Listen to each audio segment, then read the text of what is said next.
C'est déjà le dernier bloc de cette saison 2017, hein, messieurs. Oui. On aura droit à des célébrations comme tout le monde pour le temps des fêtes. Et puis, je pense que ça va être une belle occasion aussi de se refaire des forces parce qu'on a encore une grosse année qui s'en vient. Oui. Ça, je suis convaincu de ça. Pour ce dernier bloc, on a gardé notre doyen pour la fin, qui a un paquet de sujets bien intéressants à nous parler. Entre autres, l'AJAC qui a fait des modifications, l'Association des journalistes automobiles du Canada qui ont fait des modifications cette année sur la façon de voter pour les véhicules de l'année. Malheureusement. Et avant ça, j'ai dit tantôt dans l'autre partie de l'émission que chez Honda, on avait pour leitmotiv aux États-Unis, je me souviens, qu'est-ce que je veux dire?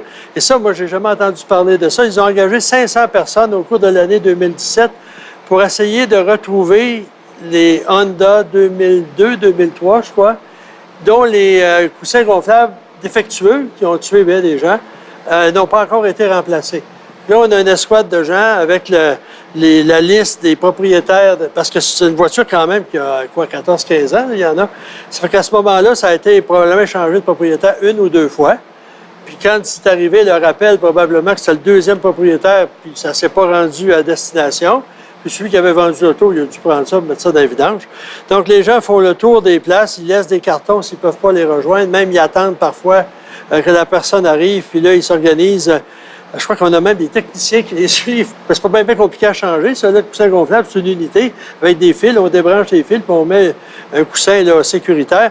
Et il y en a même qui font le tour des cours de recyclage, ce qu'on appelle au Québec les cours à scrap. Et là, ils regardent l'inventaire, puis ils vont voir les Honda. Donc, les coussins gonflables défectueux sont encore là. Honda par souci. Oui, c'est ça, parce qu'ils ont déjà assez de troubles de même. C'est des rappels là, de millions d'autos. Il y en a eu beaucoup. Ils disent, je pense qu'il en reste encore 200 000 là, qui n'ont pas été échangés. Peut-être qu'il y en a là-dedans qui sont à la casse, mais en tout cas...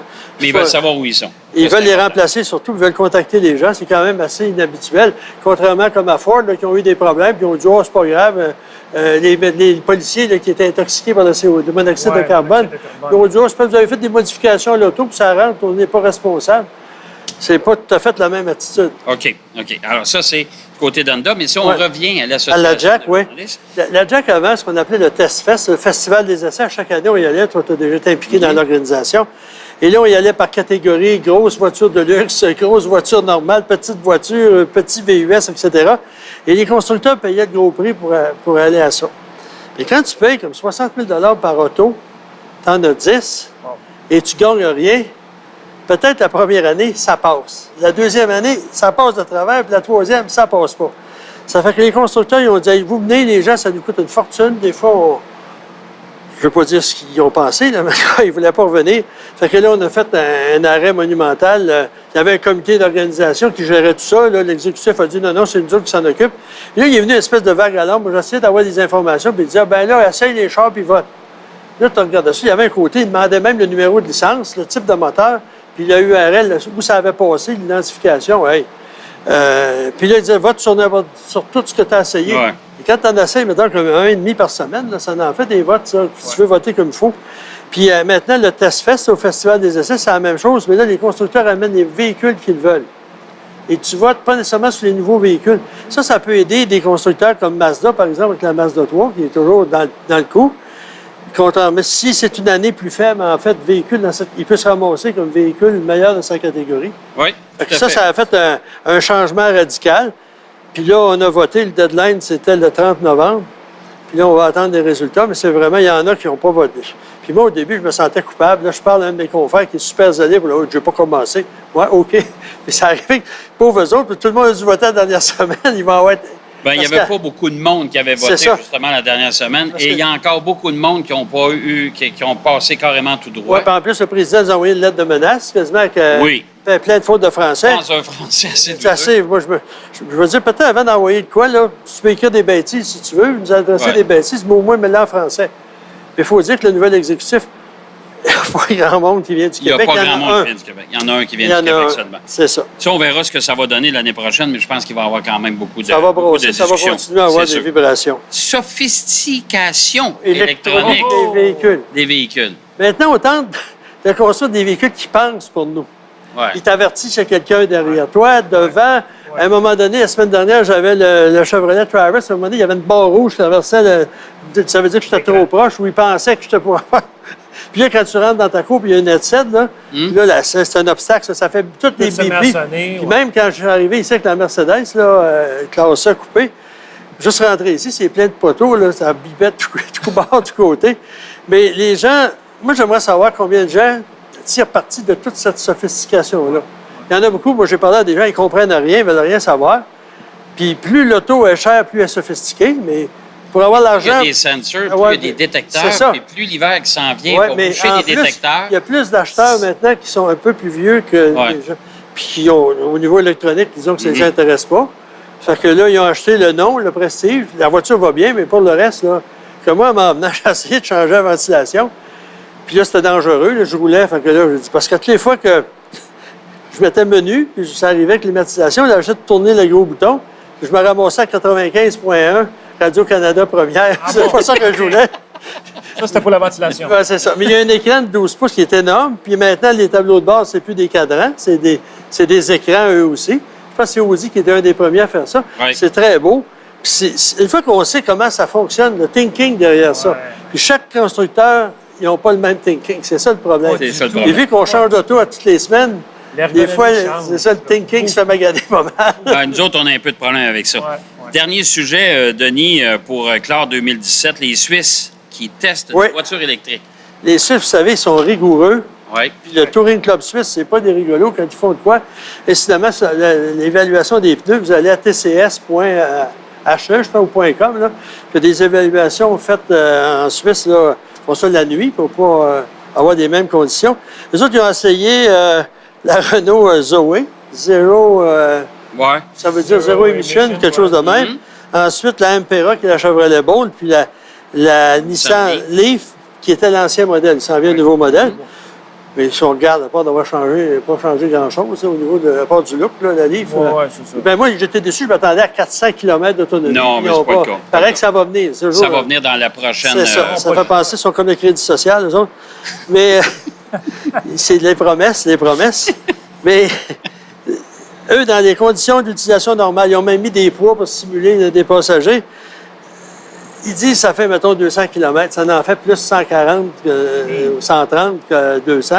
La Bolt, c'était celle qui a conservé le meilleur rayon, ou l'Ampera. OK. Qui maintenant va être probablement la meilleure autonomie. La Peugeot Ampera, si ça continue. Qui a eu la meilleure autonomie, mais celle qui, à l'origine, a déjà la meilleure. C'est celle qui a perdu le moins de kilomètres en autonomie. Et ça veut dire que l'hiver, ça va baisser encore. Ben oui. Ça dépend si vous êtes frileux, vous aimez rouler dans une voiture un peu fraîche. Hey boy. Si l'hiver, vous ne mettez pas le chauffage, ça se peut. Puis là, il y a quelqu'un qui a inventé un chauffage diesel pour les voitures électriques. Ben voyons. J'ai vu ça sur le web. Oui, c'est un Québécois qui a développé ça. Mais c'est pas une nouveauté. Ben, c'est pas bête comme idée. Au lieu de perdre 20 de ta puissance à te chauffer, puis il ne faut pas oublier que les premiers Volkswagen Beetle, là, c'était chauffé avec une chose à essence. Je me souviens, moi, j'ai un ami, là, son petit réservoir, il a coulé, le char a passé au feu, puis il était plus que chaud. Mais j'étais avec lui, puis on trouvait qu'il faisait chaud dans l'auto. C'est vrai qu'on va mourir, on crève de chaleur tout à coup. Mais les voitures électriques, là, pour clore ce sujet-là, en tout cas, à mon avis, quand on parle d'autonomie, c'est toujours en conditions ultra idéales. Alors, ce qu'on vous donne comme autonomie, c'est probablement très rare que vous allez être capable de le faire. Et le réseau n'existe pas encore. Et il n'est pas complet. Non, il n'est pas complet. Il y en a, mais ça progresse. Il n'est pas performant. Non, et ça va finir par arriver. Ça, on le sait, on s'en va là, mais... Et l'avenir leur appartient, mais c'est pas demain la veille. Donc, patience. Ça, c'est bon. C'est très bien dit. Ça, je pense qu'on va le citer. Notez ça. Derrière le volant. On va le mettre sur notre site. Hey, merci beaucoup, messieurs. Au plaisir. Je veux juste, il nous reste à peu près 3-4 minutes. On va parler... On vous a parlé d'une promotion derrière le volant.net. Et derrière le volant, toute l'équipe, on a décidé de vous offrir la possibilité de vous payer un petit cadeau vraiment automobile. Dans un premier temps, un beau polo avec les identifications derrière le volant, Speaker, qui est le producteur d'ailleurs de l'émission, et Automobile 2018. Je vais vous en parler après. Dans un premier temps, on vous offre la possibilité d'obtenir un livre, l'autobiographie de Bertrand Godin. Je l'ai dévoré. C'est super bon. Vraiment, vous allez comprendre bien des choses là-dedans. Vous allez voir que ce gars-là, il est persévérant, mais pas à peu près. Il n'a jamais lâché. Coucher dans un garage en France, là, c'est légal. Là, Ça, vraiment, là, c'est à lire. Il voulait. Il voulait beaucoup. Hey, c'est l'ancien mécanicien de motoneige de mon oncle. De mon oncle Jacques Villeneuve. Jacques Villeneuve, ça. Michel Barrette, vous connaissez sa passion pour les voitures. Michel Barrette qui a présenté un livre cette année, Histoire de char. Ça aussi, c'est pas mal intéressant. C'est abondamment illustré, soit dit en passant. Alors, les plus vieux vont s'offrir des beaux souvenirs. Les plus jeunes vont découvrir ce qu'on vivait dans le temps. C'est intéressant parce qu'à part de ça, on peut lire ça d'un chapitre, d'un autre chapitre. Puis en plus, moi, ce qui m'a surpris là, de Michel Barrette, c'est vrai que c'est un gars qui ramasse ça. C'est la quantité de photos qu'il a conservées.